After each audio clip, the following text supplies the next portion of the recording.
Les amis, coucou, balandinion, soya Brigitte, Dieu et ma force TV. Na pesibino beauté, na combo, na esumasia. Bonjour, bonsoir, bon après-midi. Ça dépend ya bisika o bokutami pe na mboka o bozali pe heure o bino bozali. Na pokwa elelo na eli susto solo la. Na zana mawa. Naza na tristesse na événement o euti koleka na mboka alas alos na ebi ki na prononcer ngo comme il faut te na Bruxelles ba uti ko violer moi na biso ya saison et ça li choc nga hier na lingai na sala émission hier na koka kiti tant na tali vidéo na ko lakisa bino ba vidéo te ba vidéo eza awa na kata téléphone mais je ne peux pas eza choquant. Ba vidéo eza awa attaque parents au côté la ba vidéo wana te bazo violer mwana ya 16 ans et puis tant bazo violer bazo filmer mwana ngo ya 16 ans ya banani mwana na biso moko. Quand je parle de mwana na biso moko, c'est-à-dire mwana na biso il y a un parent ya mwana na asa congolais. C'est pas normal. Et puis, banani bazo violé, 8 garçons congolais. Je dis bien 1, 2, 3, 4, 5, 6, 7, 8 garçons congolais. Ça va pas, non? Ça va pas la tête, non? Franchement, nana choc. Je me sens énervé, je me sens choqué. N'habite n'a quoi expliquer ni. 8 garçons congolais, bozo violé, moi n'en habite moko, il y a congolais. Ça va pas, non? Elle est une fille métisse, mais ça ne va pas. Un enfant de 16 ans, un mineur. Et puis, bozo violé, bozo la nango filmage. Bozo filmer. Pourquoi? Pour na sabotage, pour na méchanceté, pour na bondoki. Ça, c'est la sorcellerie pire. Ça, c'est la sorcellerie pire. Tozo kende wapi. Qu'est-ce qui ne va pas? Qu'est-ce qui ne va pas dans la tête? Qu'est-ce qui ne va pas là? Là. Ezanini, awa, namitu. Ça va pas, non? Toza wapi. Tokende wapi. Le monde bouge. Mokilezo bouge. Franchement, c'est triste, c'est choquant, c'est énervant. On manque même le mot. Comment pourriez-vous violer un enfant de 16 ans et 8 garçons? Et en plus, congolais, 8 garçons congolais. Ça va pas, non? Ça ne va pas. C'est triste, c'est choquant. En tant qu'une mère, en tant qu'une maman, j'ai envie de pleurer. Hier, je ne pouvais pas. J'ai envie de pleurer. Nalati peau, je prends la peau d'une petite fille. Je me mets, même nga maman mbimba boye, ba violer na 8 personnes. Je sais pas, mais un enfant de 16 ans, je me mets à sa place. Je me mets à sa place. C'est choquant. En tant qu'une mère, je pleurais. Je n'arrive même pas à regarder le vidéo. Je me sens énervée. Je me sens choquée. Je sais pas. C'est affreux. C'est affreux. Je sais pas. Comment biso, ba maman, tout ça l'attention te na poto. Comment biso, ba maman, to ye ba kobate la banate. C'est Dieu qui protège, oui. C'est Dieu qui garde, oui. Mais biso moko fefetoye ba kopé sa éducation na protection na bana. C'est-à-dire, il faut qu'on lakisa mona nzela ya kotambola. Il faut qu'on lakisa mona apprendre nos enfants comment marcher. Apprendre nos enfants où mettre le pied. Toi apprendre des bana na biso place ni ba kotia mitambe ya makolo na bango. Toi apprendre des bana na biso. Quel millier o ba kozala. Et là que bomma biso tozo e batte laisser aller l'équipe. Laisser aller l'équipe. Toti kabana na biso batambola na batu nyoso bitambola tambola. Toti kabana na biso batambola o te se eloko te bazana bango bana oui mais moi na ko tambola na mona nyoso te hein. Bitambola tambola te hein. Toi apprendre bana na biso prière. La prière est trop nécessaire na bomo ya bana na biso et surtout en Europe. Au moins ni prière et sa protection ma casse. La Bible dit si Dieu ne bâtit pas ou bien si Dieu ne protège pas, ou azo batture en vain, ou azo protéger en vain. C'est-à-dire, tout là qui s'abandonne à biso ne fils que quelques mots de prière. Seigneur, je te rends grâce. Seigneur, je te bénis. Seigneur, je te remercie. Seigneur, protège-moi. La main puissante de Dieu me protège. Tout là qui s'abandonne, notre Père qui est au ciel. Tout là qui s'abandonne, tout la protection divine. Seigneur, conduis mes pas. Et ça très nécessaire na bomo ya bana. Ce qui biso to oye ba ko sala ngote, c'est triste. Parce que ça mawami. Bon moi ni biso ba parents na poto. Makambo nyonso to sala ka bana na biso ba imitaka ngo. Nyonso biso to sala ka bana ba mona ka ba imitaka. C'est ça. Bana poto baza trop éveillé. Makambo nyonso to sala. Mais je n'ai pas dit que bana na 8 ba garçon na ba tata na 8 ba ke ko violer moi na ba il y a 16 ans et ça ba parents na bango ba imiter ba parents na bango non. Et ça kaka biloko ba omela. Ba diamba na ba drogue na ba comportement na tout de moi ya koti. Diaba lukaka lidusu. Diaba lukaka lidusu. C'est ça. Bana balingi su kotambola comme il faut te. Bana balingi ambiance, bana balingi ba boîte de nuit, bana balingi mabina kolata ba pantalon ba kitisi awati na se bani non. Omona yo parents omona mwana ya zo tambola ya ti pantalon na akiti ngo ti na se boy, omona ngo bien. Arrêtez. Prends l'enfant au gangeli yo solo na ye na calme. Aussi pensa temps et puis au lakisi il y a un temps pour tout, c'est-à-dire il y a un temps où maman ko cajoler mwana na yo bien papa. Et puis il y a un temps où maman ko pesa mwana na discipline ou bien papa. Oh, il y a un temps où maman ko pesa un peu de fessé. Pona mwana azonga na nzela. Donc oza na temps ozo cajoler, ozo l'accès ma nyoso. Et puis ozo l'accès makamu na nzela moko eza parole de Dieu biblique. Que il y a un temps pour tout. Muto alinga mwana na ye. Aolinga te mwana na abunga. Même Nzamba alinga biso, il nous châtie pour alingi biso pour tozo na nzela. C'est pas sur rien. Et ça li mawape choc. Ba maman tozala éveillé, tozala to se réveiller, disons, to lamuka te poani. Jusque là to comprendre que ba mboko eza ya biso te. Ba mboko ebebisaka bana ebele. Ba parents o nano, o mani mutu nano o aboti na poto to bien o azana na bana na poto te. Baza nokia vita ya kofinga bana baninga. Mais soki ozana bana na poto bobeti bana awa, éducation eza pasi ya koboko la bana na poto. Biso to wana biso bamvena. Bédication o biso to zo à l'époque na biso. Ezaki éducation trop stricte, trop serrée donc sévère. O banga parents na soki papa zo lo botie mutu na se. Donc o kotombola mutu na ote, mais bana poto batala ka batine longi. Et après ça réponse, ils sont fous hein. Et puis oh yebisa yo hein, mais ça va pas non.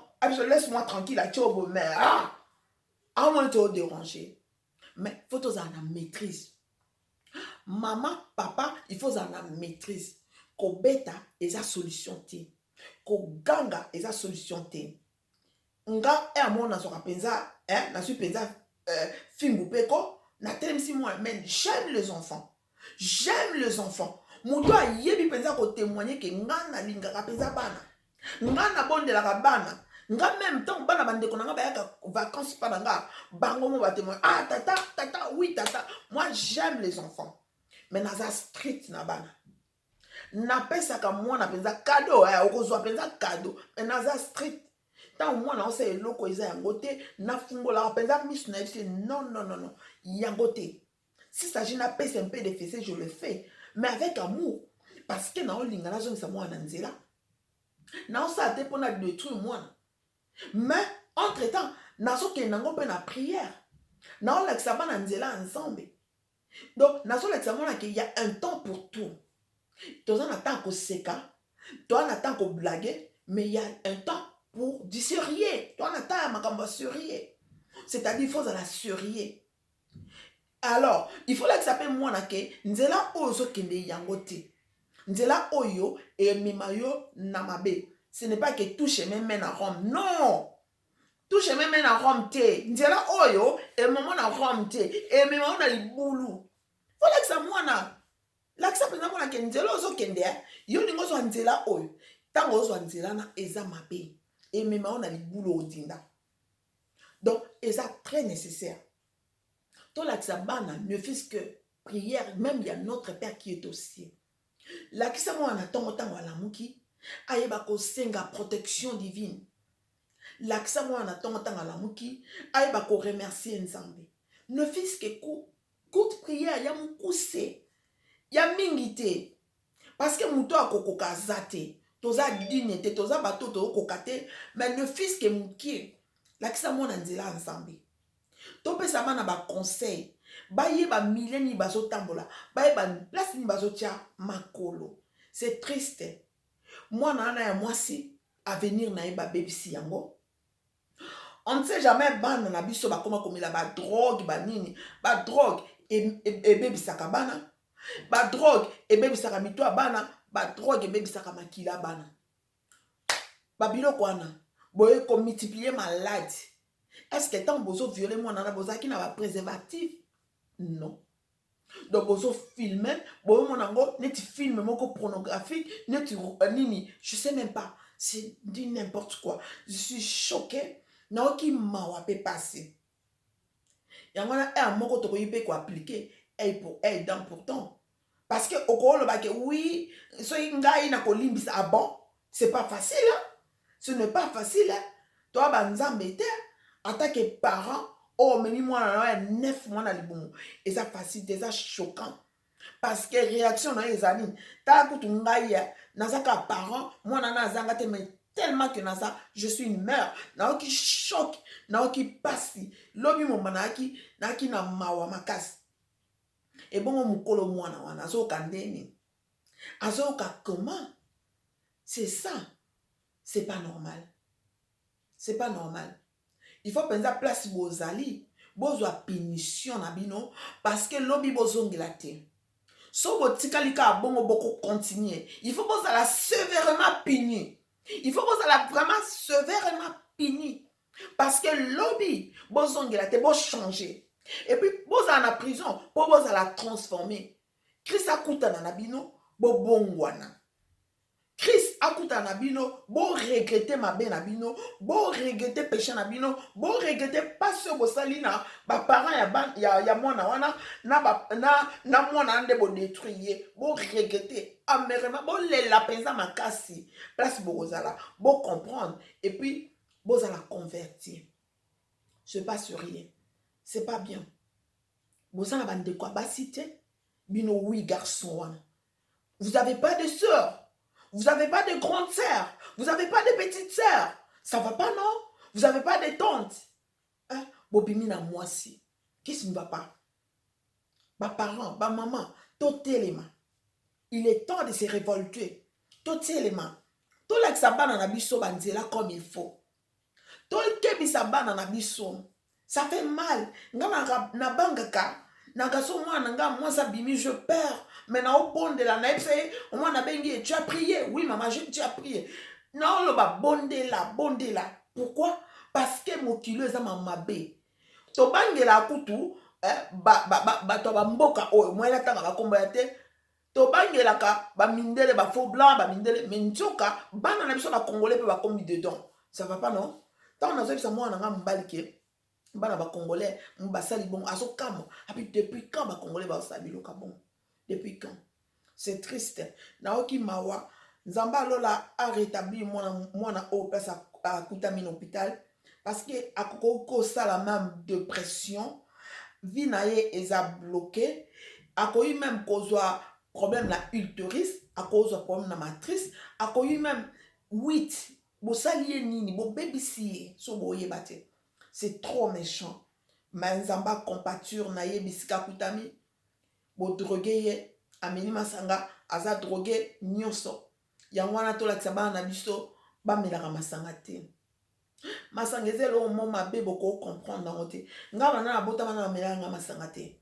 Ma na yoka akande bat balobaka. Masanga ezelo mo bien te. Donc c'est pas bien. To la tsaba na nzela nzambe eza bien. Na pesi mbote na ba oyanga nyonso ba fan nanga de tous les jours de tous les temps. Abonnez-vous massivement sur ma chaîne Brigitte Dieu est ma force TV. Naloba bongo po nzamba penza makasi nanga. Nabunda bitumba oza au jour mais elike ezaka na nzambe. Abonnez-vous massivement. Mbote na les millionnaires. Les millionnaires nakata Suisse. Umela mbote na yemoko. Yemoko wana. Baloba te ma copine di deda Hélène Louza mère double. Yo penza na yebisa ko tout le temps mais mabana na nzela prière yo yebika nde to sololaka. Yango nde eza très important. Na mbote nanga na Marian et Balakin beau-frère nanga mobali ya Ingrid King Moulanga na kata Belgique. Ingrid batela bana bien tala mboka na bino nde eza mbutu bon eza ka na Belgique te ba biloko nyonso eza partout donc ko veiller sur bana donc na pesi mbote na ba oyanga Ludovic Kams ya Sylvie na Frankfurt grand prêtre azaka moko na Frankfurt na bosani te Blaise Ntseka ya Trésor mwasa mbinga ya pembe na kata Stuttgart na Bundes ebongo ye moko mokonzi na bango Papi Chama Carlos mokonzi ya boss mokonzi ya banani ya boss ya Hugo Boss yenda confirma ya batu ya Lydie Kyung na bosani te ma copine privée o asala nga nazala bien de bomo nanga la commonose Suzette Massambi ye peza akwafa kitoko eza perikite ce n'est pas perruque eza peza coiffe yeso asali o coiffe faut sebela Suzette Massambi ma copine Wumela na bosani te boza tellement ebele ba oyanga na linga bino mingi bisika bokutami abonnez-vous massivement na bosani te tam politique Dieudonné Muloba tam politique yonde continuez ka masolez ebele na bosani te boza ebele na bosani te association na biso ya Nana Musevi aza na kati ya Bundes ye wana penza aosala ke azo aider bana borphelin na Congo azo aider donc voilà tobosana te tozala penza o toza kwa appuyer FNM Fondation Nana Musewa ye wana na kati ya Bundes na kati ya Cologne totia maboko eza ya biso moko azo soutenir bana na biso borphelin azo soutenir ba handicapé azo soutenir ba veuve na kata Congo totia maboko pona fondation ekende liboso FNM Fondation Nana Musewa nzamba lola apesa yo makasi Nana Musewa place okutami motema malamu abakisela yo bisika o ezobima o droite ezopesa gauche ezoyeba te me nzambe o azomona apesa yo lisusu ebele na pesi mbote na nga na bafani na nga nyonso balingaka nga abonnez-vous massivement sur ma chaîne oyo eza chaîne ya polémique te oyo eza chaîne ya conseil tozala bomoko Adèle Mavunza check it.